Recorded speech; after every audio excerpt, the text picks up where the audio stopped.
Alrededor del mundo se suele recordar fechas que marcaron hechos conmovedores a toda la humanidad.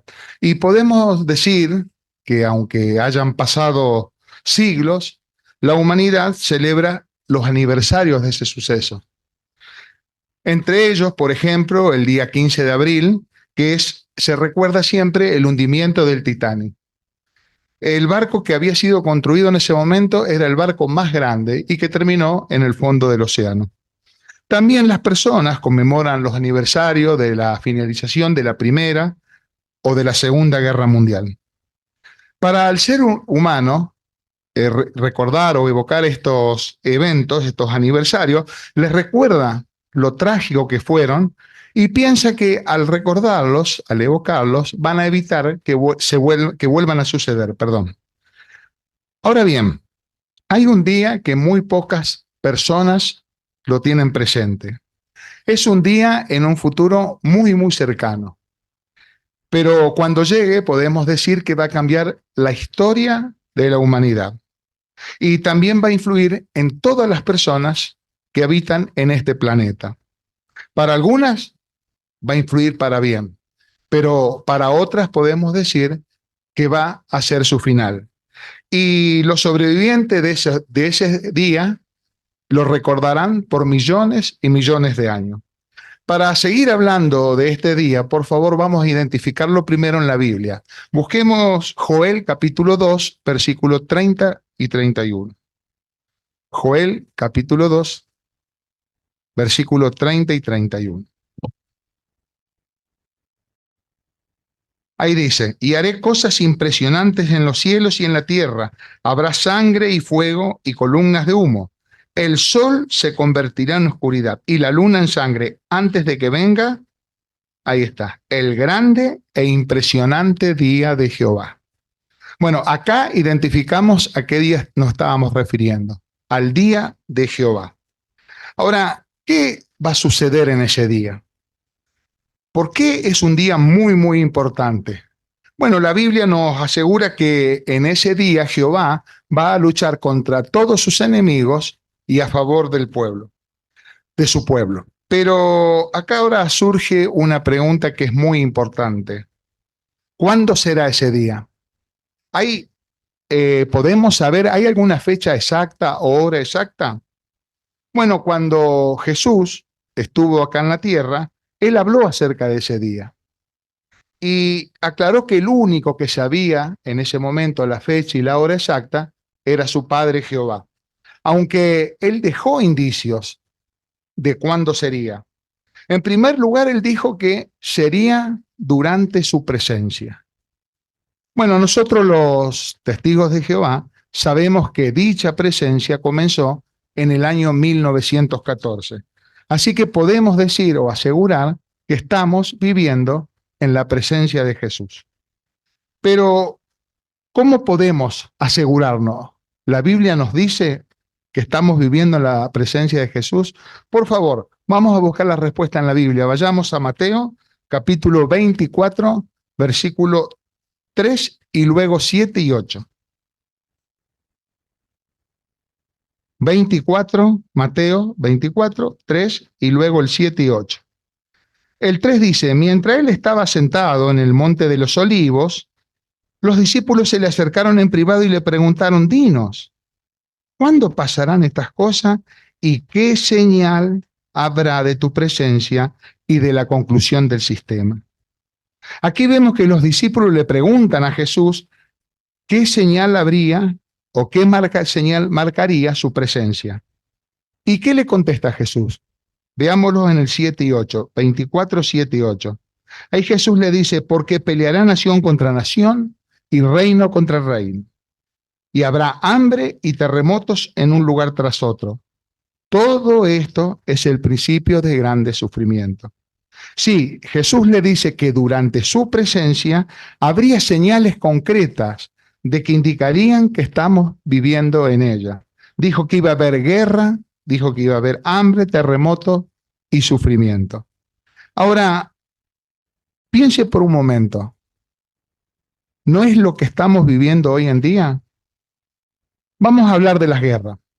Uno puede pensar, bueno, sí, desde que la humanidad existe siempre hubo guerra. Bueno, sí, es verdad eso, pero ¿qué nos dicen los hechos? Bueno, antes de 1914, todas las guerras se peleaban en campos de batalla, pero en dicho año estalló la Primera Guerra Mundial, llamada la Gran Guerra. Ese nombre le pusieron porque no había habido hasta ese momento una guerra de esa magnitud. Esta guerra enfrentó a países de todo el mundo, pero también desarrolló armas terribles, como por ejemplo el avión, que recientemente inventado se usó para bombardear poblaciones civiles, cosa que en ninguna otra guerra anterior había sucedido. Se movilizaron 65 millones de soldados, de los cuales la mitad terminaron muertos o heridos. Pero unos pocos años después, en 1939, estalló la Segunda Guerra Mundial. Mire, las atrocidades cometidas en esa guerra, la humanidad jamás había visto algo parecido. Pero ahí no acabaron los enfrentamientos. Mire, el 2 de septiembre de 1945 se firmó el final de la Segunda Guerra Mundial. Pero podemos decir que hasta hoy, 8 de junio del año 2024, sobre la tierra no hubo un solo día de paz. Jesús también habló de otros sucesos, como el hambre generalizado, terremotos y grandes sufrimientos. Cosa que hoy lo vemos con nuestros propios ojos. Nadie nos tiene que venir a contar. Todo esto vemos que está sucediendo. Pero si vamos un poquito más abajo del versículo 20, del capítulo 24 al versículo 11, Jesús habla ahí de que aparecerían falsos profetas que engañarían a la gente. ¿Podemos decir que se está cumpliendo esto hoy en día? Mire, es moneda corriente ver cómo los líderes religiosos de la cristiandad desparraman doctrinas apóstatas. Enseñan cosas que no se hallan en la Biblia, como por ejemplo el purgatorio, el infierno, la inmortalidad del alma. Predican a sus fieles cosas que ellos quieren escuchar, o sea, como comúnmente se dice, les regalan los oídos. Y eso lo vemos a diario, porque cuando vamos predicando, nosotros podemos ver realmente la ignorancia espantosa que tiene la gente acerca de lo que dice la Biblia o de lo que enseña ella. ¿Y cómo no va a ser así si los encargados de enseñarles las verdades bíblicas solo lo alimentan con vanas filosofías humanas?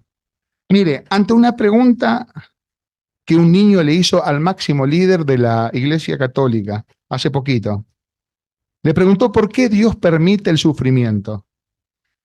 Él respondió textualmente: hay preguntas que no tienen respuesta. Ni el filósofo más inteligente, ni el teólogo más inteligente puede responder. Y añadió: cuando a mí me hacen esa clase de pregunta, confieso con toda sinceridad, no sé qué responder. Pero realmente no hay respuesta. La Biblia no nos dice por qué hay sufrimiento. Otra señal de la presencia de Jesús es lo que dice en Mateo 24:12, donde dice que al aumentar la maldad se iba a enfriar el amor de la mayoría. Y pregúntese, ¿no es esto lo que estamos viendo hoy? El mundo podemos asegurar que está lleno de odio. Odio racial, odio económico, odio por cualquier cosa. La delincuencia, podemos decir que está al orden del día. Y cada día que pasa es peor, se hace más atroz. ¿Y qué produce todo esto? Un temor generalizado en todo el planeta. Ahora bien, ¿y qué dice la Biblia de cómo serían las personas en la presencia de Jesús? ¿Habla la Biblia de cómo serían las conductas de las personas?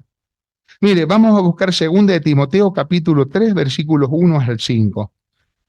Y a medida que lo vamos leyendo, los vamos a ir analizando. 2 de Timoteo capítulo 3, versículo 1 al 5. Comienza a decir: pero debes saber que en los últimos días vendrán tiempos críticos y difíciles de soportar. Hagamos una pausa ahí. Ahora pregúntese, usted, cualquiera del auditorio, hágase esta pregunta. ¿Me es fácil a mí hoy en día sobrellevar la situación mundial? ¿Llevo yo una vida cómoda y sin preocupaciones? Bueno, si su respuesta es no, es porque esta profecía se está cumpliendo en este momento. Sigamos con el versículo 2. Ahí dice, porque la gente solo se amará a sí misma. Bueno, el periódico Financial Times publicó lo siguiente. Hoy en día las personas están más empeñadas que nunca en hacer las cosas a su manera. Se creen dioses y espera que se las trate como tales. ¿Y no es eso lo que estamos viendo a diario? Sigamos leyendo. Dice, serán amantes del dinero, fanfarrones, arrogantes, blasfemos. Bueno, el periódico Jakarta Post de Indonesia publicó lo siguiente. En tiempos recientes, el espíritu materialista ha ahogado la modestia. A menos que la gente considere que eres rico, tu vida no vale nada. Ahora medite, las personas hoy en día no son amantes del dinero, no son arrogantes, no son blasfemos. Sigamos leyendo. Dice, desobedientes a los padres, desagradecidos y desleales. No tendrán cariño natural, no estarán dispuestos a llegar a ningún acuerdo. Serán calumniadores, no tendrán autocontrol, serán feroces, no amarán lo que es bueno, serán traicioneros y testarudos, estarán llenos de orgullo y amarán los placeres en vez de a Dios. Una revista de educación americana de Estados Unidos publicó lo siguiente. Los padres se sienten desconcertados hoy en día cuando ven a su hijo de 4 años dándole órdenes como si fuera el rey Luis XIV y al de 8 gritándole los odio. ¿Se está cumpliendo esta profecía? Sigamos leyendo ahora el versículo 5, que podemos decir que sería como la frutillita del postre. Dice, y aparentarán tener devoción a Dios, pero en realidad estarán negando el poder de esa devoción y aconseja, aléjate de ellos. Ahora, ¿qué quiso decir Pablo con las palabras del versículo 5? Bueno, él quiso decir que los líderes religiosos iban a aparentar ser muy devotos a Dios, pero que con sus actos demostrarían que todo lo contrario a lo que les enseña a sus feligreses. Bueno, un periódico, National Catholic Reporter de Estados Unidos, publicó lo siguiente cuando le hizo un reportaje a una mujer que era prostituta. Dice, hablando de la prostitución, ella reconoció que los principales opositores a la legalización de la prostitución son los líderes religiosos. Bueno, hasta ahí podemos decir que bien, está todo bien, se oponen a la legalización de la prostitución. Pero fíjese lo que siguió diciendo. Nuestros mejores clientes habituales son los clérigos religiosos. Entre nosotras, las prostitutas, siempre decimos que nuestros mejores clientes pertenecen a la comunidad religiosa. Podemos decir con total seguridad que esta profecía también hoy se está cumpliendo hasta la última letra. Ahora, ¿por qué ocurre esto? ¿Hay algún responsable? ¿Hay algún ser humano poderoso? ¿Una corporación económica poderosa que hace que todo esto ocurra? Bueno, la respuesta la vamos a encontrar en la Biblia. Un poquito más abajo del capítulo 3 de 2 Timoteo, pero ahora el versículo 13 nos da la respuesta. Dice, los malvados y los impostores irán de mal en peor. Y presta atención, engañando y siendo engañados. Acá Pablo dice que los malvados irían engañando, pero ellos mismos iban a ser engañados. ¿Engañados por quién? Como dijimos, ¿hay alguien poderoso atrás de todo esto? Bueno, la Biblia nos da la respuesta. Vayamos al libro de Apocalipsis, capítulo 12, versículo 9. Apocalipsis 12, 9.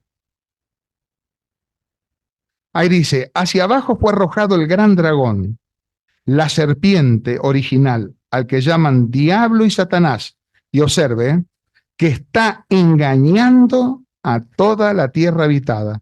Él fue arrojado a la tierra y sus ángeles fueron arrojados con él.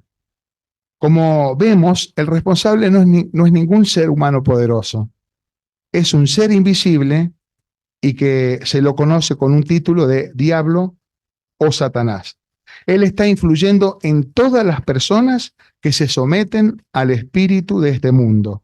Como bien lo asegura la Biblia en 1 de Juan capítulo 5, versículo 19, cuando nos dice que todo el mundo está bajo el poder del el maligno. Pero Jehová nos promete que este ser malvado y despiadado le queda es un corto tiempo. Es hasta que él ejecute su sentencia divina. ¿Y cuándo será eso? En el día de Jehová, el día que hablamos al principio. Por eso, en su gran misericordia, Jehová ha dispuesto que se dé advertencia sobre toda la tierra habitada. ¿Y a quiénes les encargó esta obra de dar advertencia? A nosotros mediante la predicación mundial de las buenas nuevas sobre toda la tierra. Pero lamentablemente podemos decir que la mayoría de las personas no hacen caso, no escuchan. Pero también podemos decir que esto no es nuevo. Lo mismo sucedió en los días de Noé, cuando Dios destruyó a un mundo completo, o sea, a un conjunto de personas irreverentes, unas personas impías, cuando trajo el diluvio universal. Jesús, que fue un testigo privilegiado de ese diluvio en la vida prehumana, dijo que en aquellos días del diluvio la gente comía, bebía, los hombres se casaban y las mujeres se entregaban en matrimonio. Bueno, hasta ahí las personas no estaban haciendo nada de malo, porque comer, casarse, beber no es ningún pecado. Pero ¿en qué se centró Jesús? Se centró en algo especial, en que no hicieron caso a las advertencias que se le estaba dando que Dios iba a traer un diluvio e iba a destruir ese mundo. Porque textual Jesús dijo, no hicieron caso y el diluvio los barrió a todos. Lo mismo sucederá con las personas durante la presencia de Jesús. Muy pocos harían caso a las advertencias que se le da. Por eso hoy nosotros, los temerosos de Dios, debemos reconocer las señales y tener un sentido de urgencia al ver el gran deterioro que vemos en las condiciones mundiales. Preguntémonos algo. ¿Puede una mentira perdurar para siempre? ¿Puede una mentira ser eternamente escondida? Eso es imposible. Entonces, la creencia de que el hombre es capaz de gobernar a la humanidad y gobernarla en la tierra, pronto se va a caer. Pero no debemos esperar que este mundo se autodestruya solo.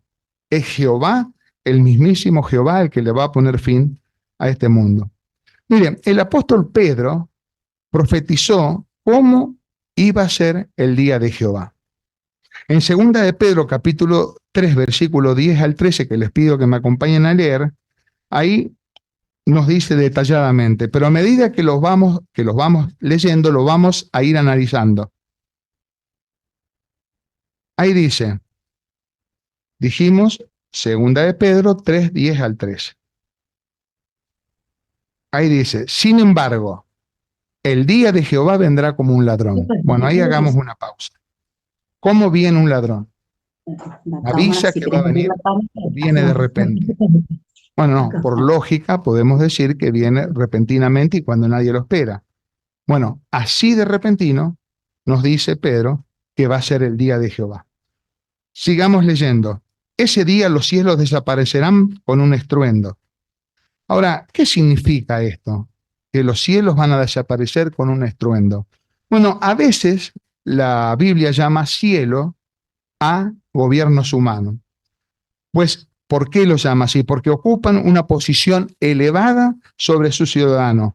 Por eso es lógico pensar que los cielos que se refiere Pedro acá, que van a desaparecer, simbolizan a los gobiernos humanos alejados de Dios.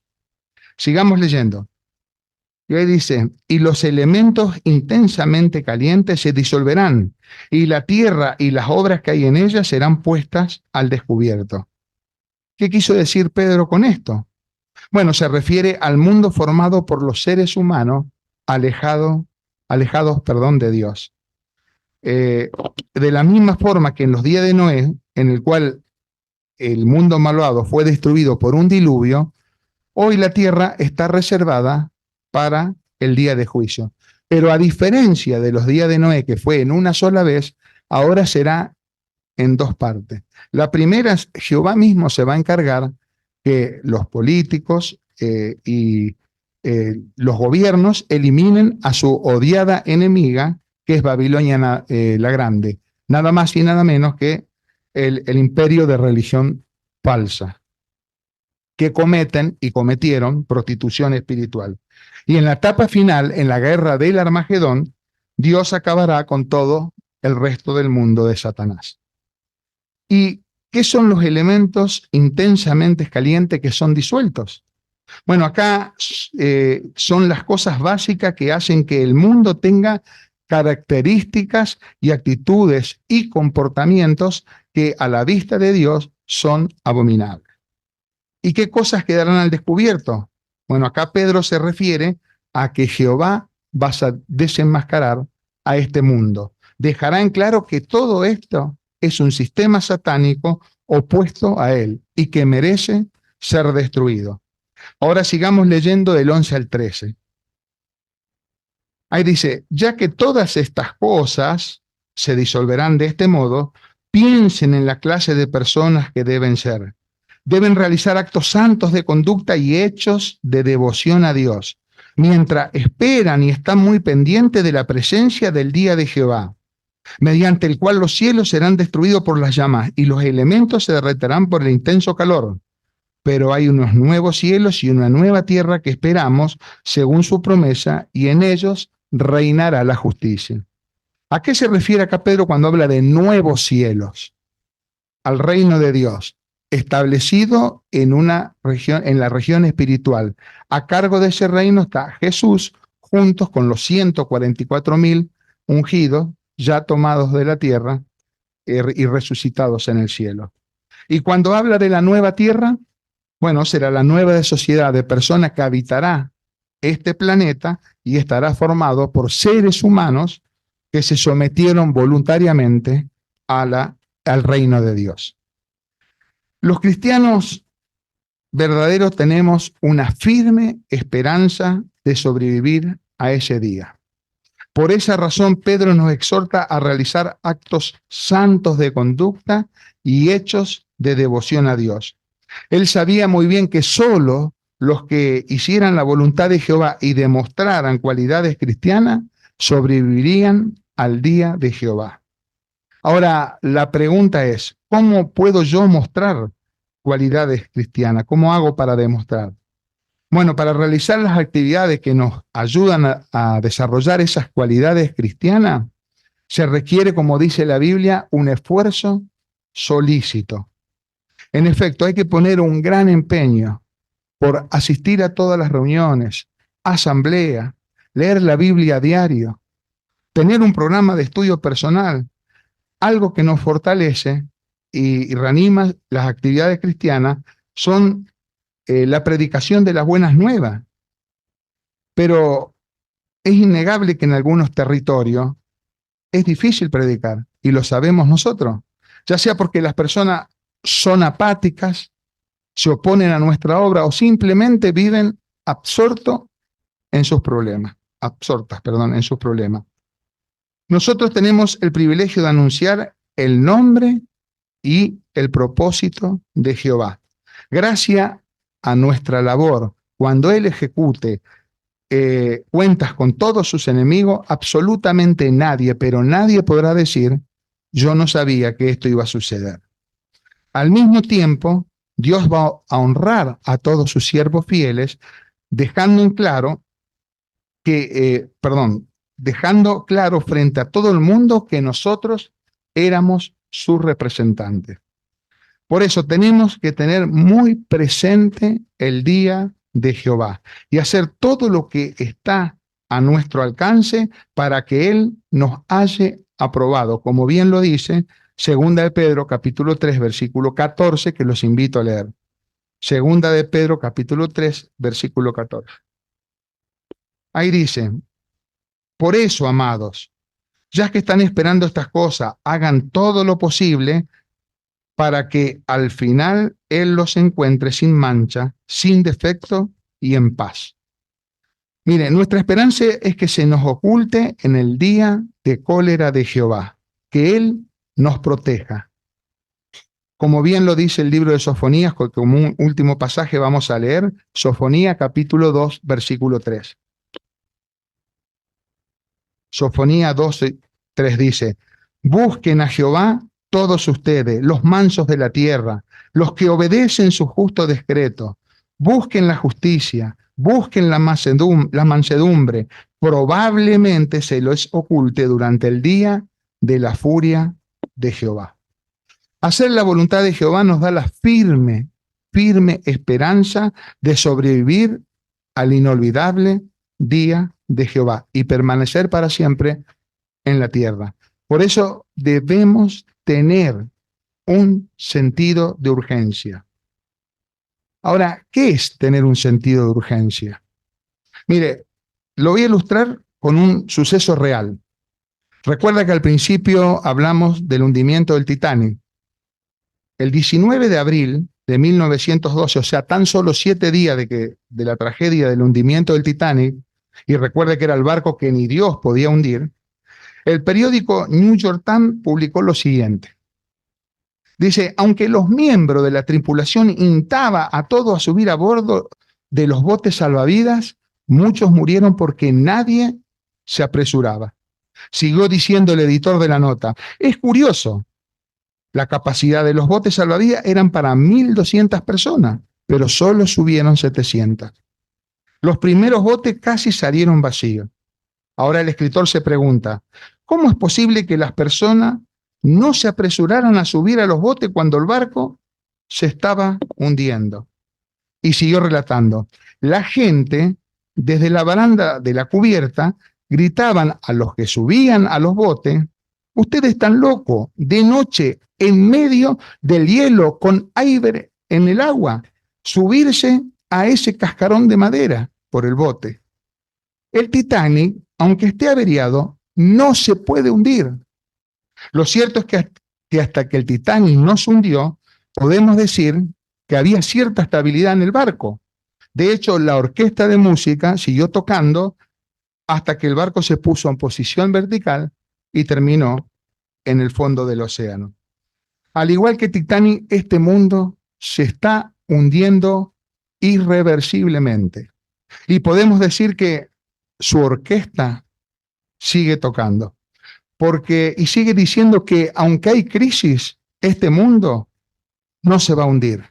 Porque los hombres, al final, siempre le encuentran una solución a todo. Pero es el propio Jehová el que no para de gritar, escuchen, este mundo se hunde. Por eso, hermanos, la salvación que Jehová ofrece nunca ha sido una salvación cómoda, una salvación fácil y sin esfuerzo. Necesitaremos mucho valor y confianza en Jehová para escoger salvarnos en un mundo que sí o sí se va a la destrucción. Por lo tanto, si alguien ha estado retrayéndose de seguir a Jehová, búsquelo de vuelta. Ahora es el momento. Si usted está estudiando la Biblia con nosotros, los testigos de Jehová, sígalo haciendo. Está conociendo las verdades bíblicas y las justas normas de Jehová. Si por algún motivo usted se alejó de él, por favor, vuelva urgente a los brazos de Jehová. Hermano, Jehová nunca, jamás, pero jamás de los jamases falló una sola palabra. Pregúntese ahora, ¿por qué va a fallar ahora? ¿Por qué fallaría? El día de Jehová es un hecho y va a ser muy aterrador para los que no se ajusten a sus normas. Por eso los que no lo conocen todavía a Jehová, búsquenlo mientras haya tiempo. Y nosotros tenemos que seguir adelante con un objetivo fijo, avisándoles y predicándole a todas las personas que el final se avecina. cumpliendo así con la voluntad de Dios y teniendo muy presente, pero muy, muy presente, el día de Jehová, que podemos decir que es grande e inspirador de temor.